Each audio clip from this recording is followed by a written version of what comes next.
জীবনে যদি অনেক নামাজ কাজা হয়ে যায়, অনেক ওয়াক্ত, অনেক বছর পর্যন্ত আপনি নামাজ আদায় করেন নাই, কিন্তু এখন আপনি নামাজটা আদায় করতে চান, এই নামাজ কত কাজা হয়েছে আপনার কোনো হিসাবও নাই, তাহলে আপনি কিভাবে নামাজটা আদায় করবেন? এই বিষয়টা নিয়ে আমি আপনাদেরকে ক্লিয়ার করতে চাই। অনেকেই প্রশ্ন করে, হুজুর আমার শরীয়তের হুকুম যখন আমার উপরে জারি হয়েছে তখন থেকে আমি 2 বছর 5 বছর 7 বছর আমি নামাজ আদায় করি নাই, কিন্তু আলহামদুলিল্লাহ এখন আল্লাহ পাক আমাকে কবুল করেছে, এখন আমি নামাজটা আদায় করি, এবং অতীত জীবনে নামাজ কাজা করার কারণে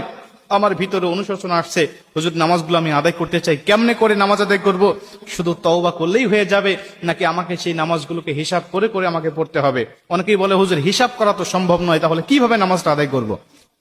কারণ অল্প যদি ওয়াক্ত নামাজ কাজা হয়,